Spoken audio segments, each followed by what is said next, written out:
Thanks for checking out History X. My name is Ken Stano, and today, well, it's Memorial Weekend, Saturday Memorial Weekend. So if you're joining me live, I definitely appreciate it. If you're watching on the replay, I hope Memorial Weekend for you is, what I like it to be, which is remembering what happened with all of the veterans. And today, we're going to talk about one of the subjects that I really enjoy. I know many of you have, hey, Ed Webster. I know many of you have heard me talk about it. And, well, let's get right into it. The story of the Kee Bird, the B-29 bomber that belly landed in Greenland in 1946. It was right after World War II, and the crew was actually on a secret mission to work out radio navigation procedures over above the Arctic Circle to figure out how we could navigate so close to the magnetic North Pole. But the crew ran short on fuel, had to ditch. It was a successful belly landing. But one of the things I always wondered, and if you've seen the Nova documentary, which I believe that was aired in 1996. So many of us have seen the Nova documentary. Now, if you're watching this either live or on the replay, and you have not seen the Nova documentary Frozen in Time about this B-29 bomber that belly landed in Greenland, you should check it out. Search here on YouTube for Kee Bird documentary, B-29 Frozen in Time. You'll find it. It's everywhere. And so I've had this fascination with the Kee Bird. It's an incredible story, and I'm not going to give away the ending if you haven't watched the documentary, although most of us know what happens. One of the things that occurs in the documentary is that it'll show you from the very beginning the plane, the B-29 bomber, sitting on its landing gear. But obviously, that's well, and let's even fast forward here. So, in the documentary, they'll show the expedition. They land on the tundra, the B-29. There in the background, you can see it landing on its or sitting on its landing gear. But what they don't explain is how it got there. And so one of the things that I did years ago, and I grabbed this book. This was actually published by Carl Hoffman, who was an author, a writer that was up there with the guys for the expedition. And he wrote this book. It was published in 2000. I've read it probably 5 or 6 times. It's a great book. I'll have the link to this book in the description below so you can check it out. Or maybe some of you have seen it already. Hey, Nicholas, I see you're tuning in there. It's a fantastic documentary. And if you want to learn more about it, because the documentary is only 55 minutes long, I encourage you to grab a copy of this book somewhere, eBay, Amazon. It's pretty cool. And it tells you more of the story than what could ever be included in the Nova documentary. So let's get back to it. Like I said, they land the plane, but they don't explain how it ended up to be on its landing gear. And more importantly, where did these ladders come from? Where did these tripod jacks come from? They were just there already? No, I don't think so. They get off the Caribou, the crew comes out, and then you immediately start to see them pull these cargo nets off of this stuff that's sitting there. Where did this stuff come from? Oh, and by the way, where did these 55-gallon drums come from that were all cut up? So there was a lot more to the story. I really wanted to figure it out. But the Nova documentary just blatantly didn't cover it. Specifically, they get the bulldozer up there. And again, if you haven't seen the documentary, you're probably not going to know what the hell I'm talking about. So watch the documentary first. We're not going to rehash that. We're just going to get into some details behind the scenes. And one of the details is they get this bulldozer up there They tow the plane off the lake, but as we all know, it belly landed.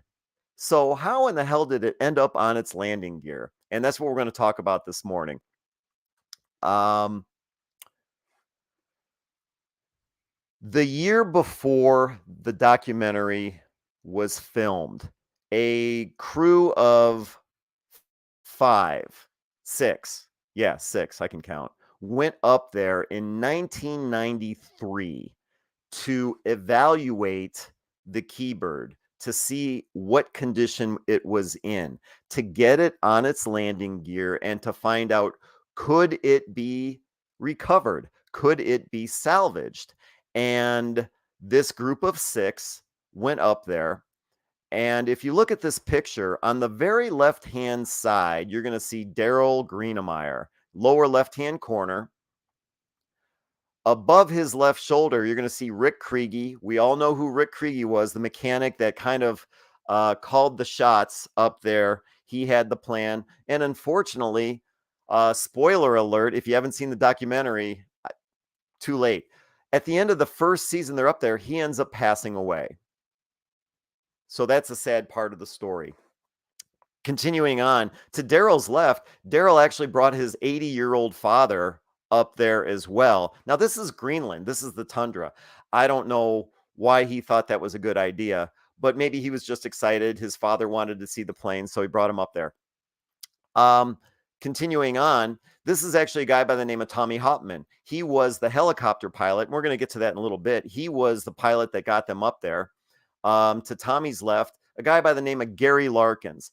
Fascinating story about Gary. He is the one that secured all of the permits. He is the one that was able to get the Danish government to release its claim on the Kee Bird. Because remember, we're in Greenland.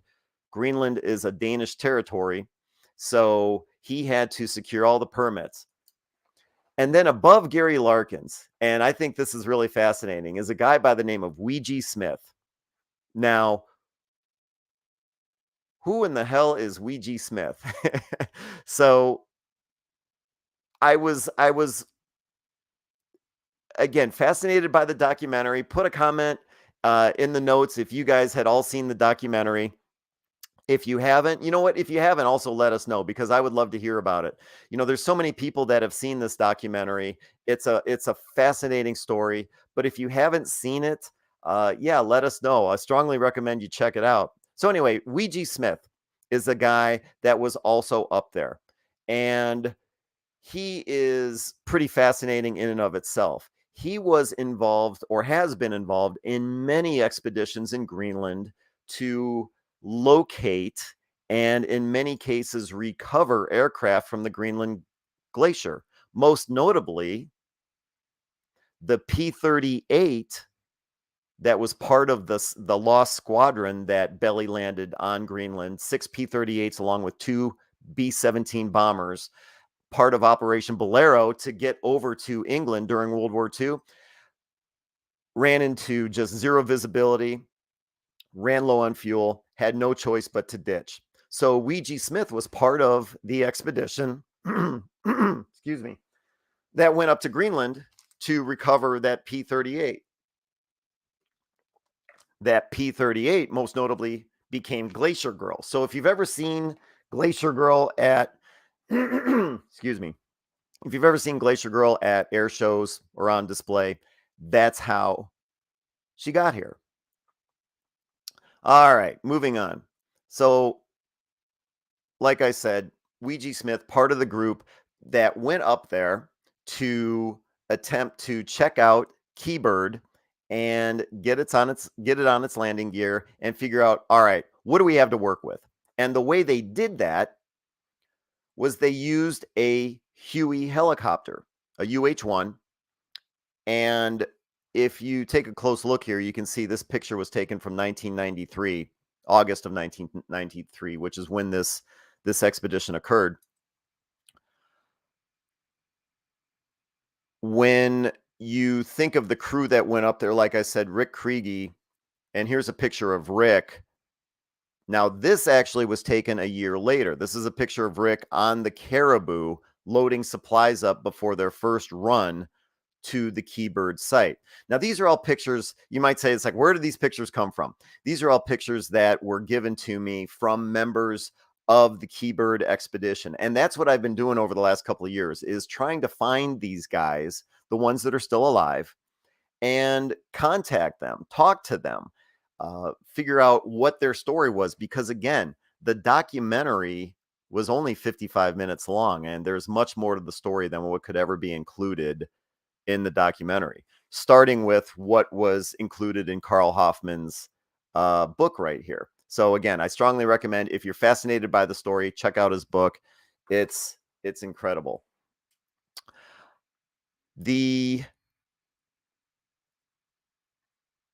Obviously, in the documentary, they were successful to get it on its landing gear. This is a picture. I'm going to get my image out of the way. This is a picture that was given to me by Bob Vanderveen, who was up there for what I call season 2. Obviously, what we're talking about here is season 1. They get the plane on the landing gear. Season 2, they all go up there to start replacing engines, replacing propellers. And Bob Vanderveen, who was very generous with his time, as well as some of the pictures he gave me. This picture here shows Rick Kriege standing on the wing, the right wing, and Tommy Hauptman, the helicopter pilot, is by the cockpit. Now, you're not going to really find these pictures anywhere, although I've started to post them, so they might be searchable. But I'm going to be creating some more videos about this amazing story, and you're going to see these pictures again in the future. And this picture here, clearly in the caption above, says Weegee Smith by engine number 2. And I'm going, who is this Weegee Smith? So I did some digging and came across, so I did some digging and I came across some contact information for this guy right here. And he turned out to be also a very fascinating guy, very generous with his time. And he basically relayed the story from his perspective when he was there with everybody else in 1993. So they set up this Huey helicopter at Thule Air Force Base, and then they flew out fuel supplies, because with all the equipment that they needed to fly out there with the people, there were 6 of them, they couldn't do it all in one run. So they did it in stages, and they created fuel stops. And what I've got is some of the conversation that I had with him that I want to play with for you guys this morning. It's all over the phone, so it's an audio, it's not video, but check it out. And then once this is done, I'll add some only more know the Kee Bird for 2 weeks I was there. Mm-hmm. Let me rewind. I only know the Kee Bird for 2 weeks I was there. Mm-hmm. Basically 1 week on the ice, or there was no ice when we got there. It's like I brought all this cold weather gear. We got there, it was we were standing on peat moss basically. It was a cushion when you walked. Gary and Daryl and Rick and Daryl's father and Tom, they all stayed in a tent, and I just threw my sleeping bag on the ground. It was peat moss. It was beautiful. Yeah. When you flew up there, what were your thoughts when you first saw the plane, either from the air or when you landed? You could see it in the distance as we crossed this last sort of mountain range. Then there was no snow. It was just like, and I'd been to Greenland already twice, so I was used to seeing a lot of snow and ice, and it was just this sad old girl that was just laying in the water, And when we got to Thule Air Force Base and put the helicopter together, we were kind of the laughing stock of the place, because we said, we're coming up to see if we can make this thing run.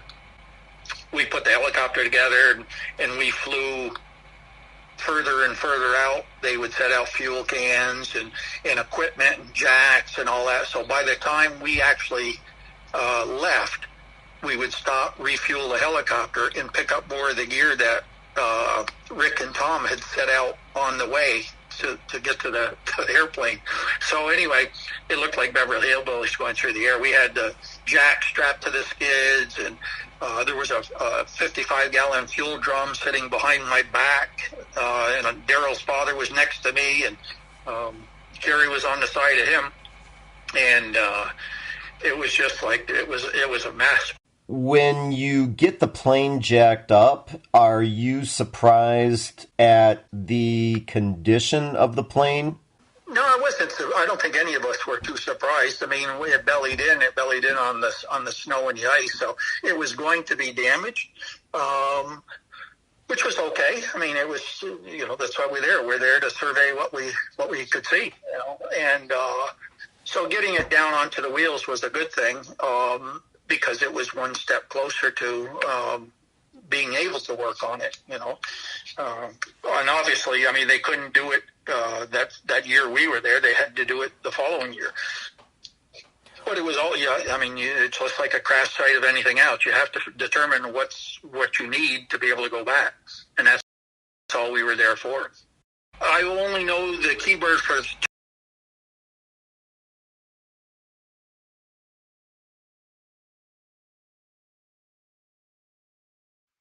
Sorry about that. Forgot to unmute the mic. So that was Weegee Smith. And he actually ended up talking to me for about an hour and a half, gave me all kinds of information. It was incredible to talk with him. And not only did he tell me about the Kee Bird expedition, but he also filled me in on his involvement with, let me see if I can pull the picture up here. The Lost Squadron, that's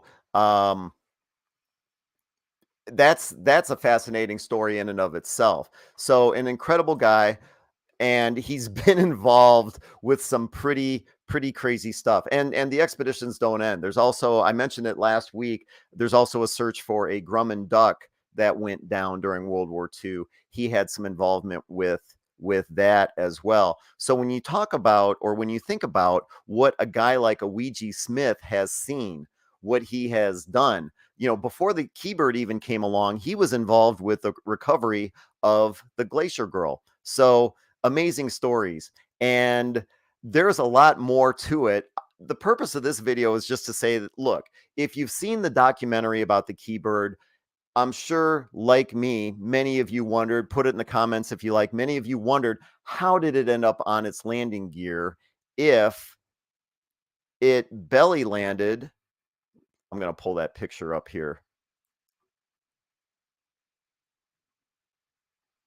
If it belly landed in 1946. They never talked about that in the documentary, and it was so frustrating. And I just wanted to learn more. The story just keeps going. I've been talking to so many of these guys. They went up there not only to put the plane up on its landing gear, but to also attempt to start an engine. And they were able to do that as well. So I'm going to be creating some videos to try and get into those types of details and get you guys some more behind the scenes information, because there just isn't much in the way of additional information out there. And it's a shame, because I think it's a fascinating story for those of you that are fascinated, like I am, about warbirds, warbird recovery, warbird restoration. How can you not talk about the story of the Kee Bird? And if you guys have questions, information that you want to have shared in future videos, you always wondered about, okay, how did they restart the engine to see if it could be used? How did the plane catch on fire? Was it supposed to even take off at that particular point? What was the Nova crew like? I've even talked to members of the Nova film crew that were up there. So if there are specific questions as you're watching this video on replay, put them in the comments. Let me know what more you want to learn about this particular expedition, because I find it to be incredibly fascinating.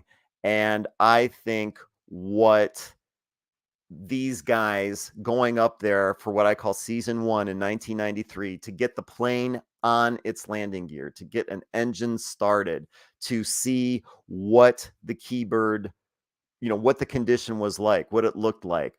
I just think it's a fascinating story, and I hope you guys agree. So with that being said, I want to thank you for joining me here Saturday morning. I hope you guys have a meaningful Memorial weekend. Think about everything we're supposed to think about, sacrifices made by veterans. Maybe you have family members that have served. That's what Memorial Weekend is all about. So thank you for joining me Saturday morning. And thank you for checking out History X. My name is Ken Stano. And well, here, thanks, Paul D. Good comment. Yeah, everyone should have a great Memorial weekend thinking about your family members and all the sacrifices that were made. So again, my name is Ken Stano. Thank you for checking out History X.